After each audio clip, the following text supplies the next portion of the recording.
chapter 206, we're now looking at the openings. Okay, the final thing really to give serious consideration to, because you've spent an awful lot of time making sure your shell is nice and neat and tidy. And if we didn't have to have light inside or access inside, then we wouldn't have any problems at all. However, we do need to have light and access.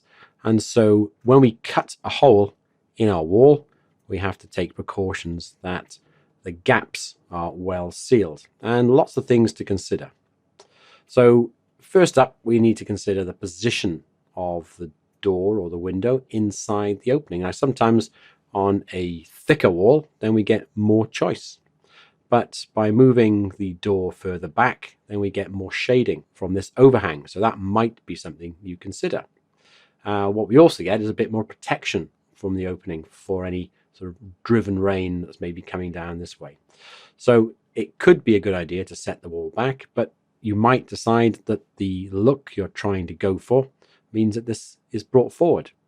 So whichever way you decide to deal with it, then speak to the manufacturer of the doors and windows, find out other things like how much tolerance have I got to play with, because on a timber frame, you've got tighter tolerances than if you're using brick and block, because you can be far more accurate with a piece of timber. It's much easier to shave off a little bit of this as well if you need to ease it a little bit. But the other problem that you're going to face is this point here. Okay, all the way around, you've got this sort of issue where maybe wood is meeting wood, or you've got some sort of membrane coming in and tying into the frame. The reason we have these sort of divots in the frame is the capillary breaks. So instead of the water sliding along these thin sort of slivers, then it hits something like this and it just pools at that point. There won't be huge amounts of water, and if we've got movement of air through there, then that will eventually evaporate. If it doesn't and it pools and builds up, then it potentially could rot this thing. So stopping water getting through is something that's really, really important. Also, the way we trim around this whole thing, again, that's important. Okay, so lots of gunk goes in around the window openings.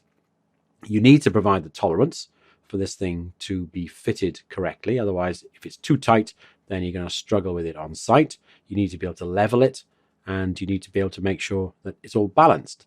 So once you've done that, then you seal the gaps.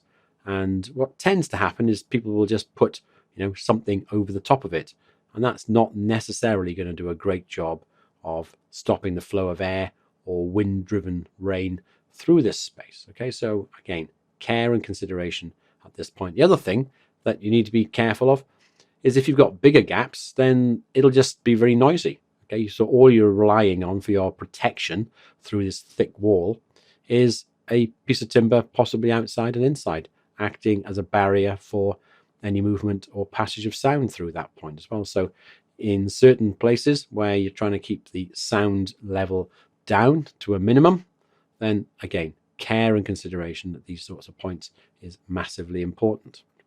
Okay, so that's really it. The same obviously goes for a window.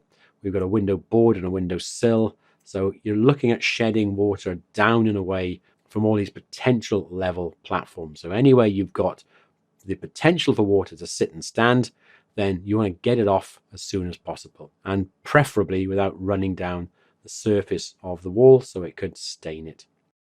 So take all those things into consideration and work out solutions for them. They don't necessarily have to be the exact solution, but getting closer to the right answer will mean that there's less debate later on and maybe less potential for having to change things too radically.